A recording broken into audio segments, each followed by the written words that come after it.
जी दोस्तों अस्सलाम वालेकुम। निकापुरा सियालकोट पिजर ते वेलकम है दोस्तों भरावां दा। उम्मीद करना सारे भरा हैरियत ना होणगे, खुशबाश होणगे। दोस्तों भराओ अज माशाअल्लाह तुहानूं सियालकोटी काले मूंह वाले बटेरे जोड़े का शौक करावांगे।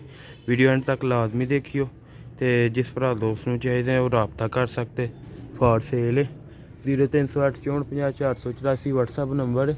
तो रबता उससे भरा ने करना जिन्हें लैना है। चस्का पार्टी दूर ही रहे दोस्तों, हाई क्वालिटी का जोड़ा होएगा। वीडियो एंड तक लाजमी देखियो, तुहानूं शौक करावांगे छड्ड के भी पार्क पुले का भी, ठीक है। तो लो भी दोस्तों भराओ वीडियो का आगाज़ करने। वीडियो नूं लाइक शेयर कर दियो जेह्ड़े भरा चैनल ते नवे ने। लो भी दोस्तों आगाज़ करने। पहले नंबर ते नाड़े मादी नर दा शौक करो।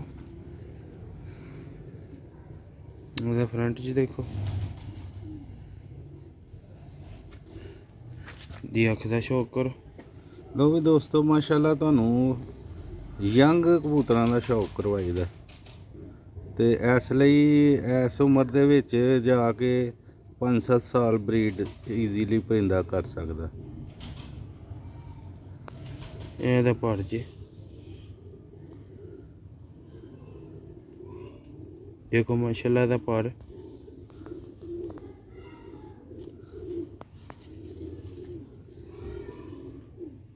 एह्दा दूसरा पल्ला जी।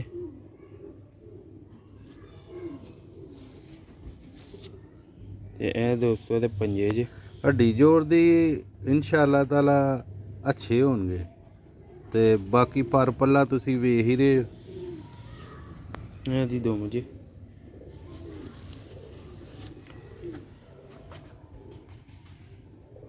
ते एह् दोस्तों एह्दा फ्रंट जी। माशाअल्लाह सियालकोटी काले मूंह वाला बटेरा जोड़ा माशाअल्लाह रिजल्ट भी देंगे। तो इंशाअल्लाह ताला जेह्ड़े दोस्त भरा उंज शौक ना रखना चाहते ने वो भी लै सकते हैं जोड़ा।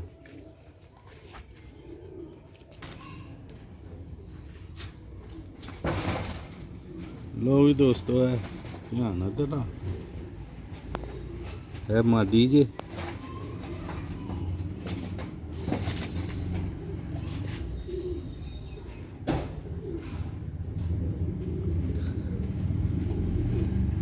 जोड़े की कीमत जनाब यदि भी तुहानूं दस देने माशाअल्लाह बड़ी शानदार चिट्टे कन्ना वाली बटेरी मादी।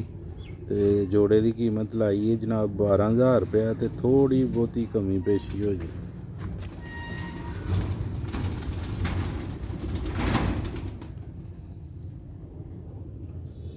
पर जे मादी दा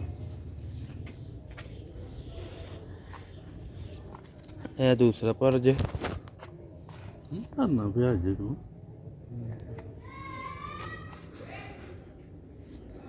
एह्दी दुम जी।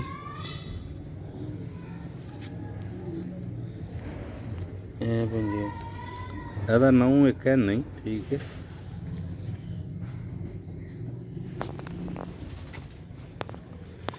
एह् फ्रंट जे मादी दा।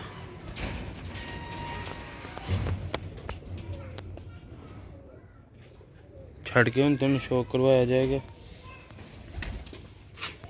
लो भी दोस्तों भराओ है जोड़ा जी सियालकोटी काले मूंह वाला बटेरा। जिस भरा दोस्त नूं चाहिए कीमत दस दी 12,000 रुपया, ठीक है। पिछली मादी जे अगला नार है, ठीक है।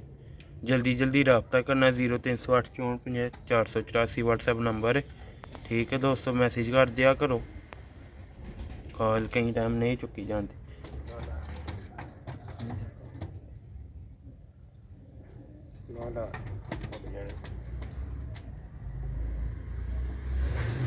लो भी दोस्तों भराओ जल्दी जल्दी रबता करना इस जोड़े आस्ते। फॉर सेल है। मिलते हैं अगली वीडियो च। दुआवां च याद रखना जी। अस्सलाम वालेकुम।